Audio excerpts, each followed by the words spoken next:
Hello viewers, this is Suman Dutta. তো আজকে present হলাম নতুন একটা ভিডিও নিয়ে। আজকে থাকছে ত্রিপুরা এসটিজিটি এক্সামের জন্য আরেকটা গুরুত্বপূর্ণ ক্লাস, যে ক্লাসে আমরা শিখতে চলছি পলিটিক্যাল সায়েন্স থেকে কিছু গুরুত্বপূর্ণ এক কথা উত্তর। অবশ্যই সবাই শেষ অবধি দেখার চেষ্টা করবে এবং আজকে তোমাদের কাছ থেকে শুধুমাত্র 3 থেকে 4 মিনিট নেবে। ওই 3 থেকে 4 মিনিট কিন্তু অনেকগুলো জিনিস তোমরা শিখতে পারবে। ওকে, তো প্রথম প্রশ্ন, দুঃখ ও দুর্দশা নিরাময় হলো কি? ধর্ম, কর্ম আর হলো দর্শন। আফিমের নেশায় মতো বলে ব্যাখ্যা করা হয়েছে ধর্মকে। আফিমের নেশার মতো বলে ব্যাখ্যা করা হয়েছে কাকে? ধর্মকে। ইংল্যান্ডে যে ধর্ম প্রতিষ্ঠিত হয়েছিল সেটা হলো অ্যাংলিকান। কি? অ্যাংলিকান। পাশ্চাত্য সমাজ ধর্মের দিক থেকে অভিন্ন। কি? অভিন্ন। ভারতীয় সংবিধানে কত নং ধারাগুলিতে ধর্ম পালনের জন্য স্বাধীনতার অধিকার স্বীকৃত হয়েছে? মানে ভারতের সংবিধানে কত নং ধারাগুলিতে যাতে সবাই নিজের ধর্ম নিজে পালন করতে পারে তার জন্য একটা অধিকার স্বীকৃত হয়েছে 25 থেকে 28 নং ধারায়। ঠিক আছে। 42তম সংবিধান সংশোধন কবে হয়েছে? 1976 সালে।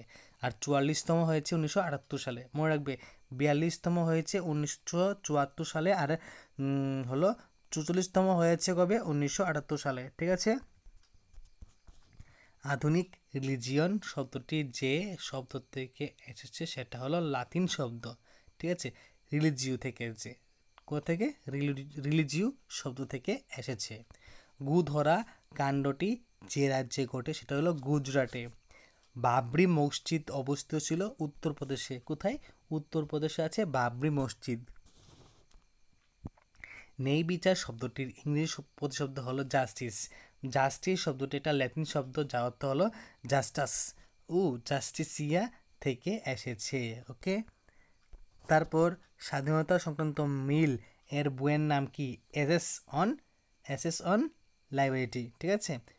রুল অফ ল এর প্রবক্তা কে ছিলেন? A D Dicey. কি? A D Dicey. A grammar of politics গ্রন্থের রচয়িতাকে? হ্যারল্ড লেক্সি। উত্তরটা হবে হ্যারল্ড লেক্সি। তোমরা দেখতে পারো যে আমি যে ভিডিও বানিয়েছি এটা কিন্তু 3 মিনিট এখনও ক্রস হয়নি। তো তোমাদের কাছ থেকে শুধুমাত্র 3 থেকে 4 মিনিট নিই আমি। সেই 4 মিনিটটা অবশ্যই আমাকে দাও। 24 আওয়ার্সের মধ্যে 3 থেকে 4 মিনিট আমাকে দিলে তোমাদের কিচ্ছু আসে যাবে না।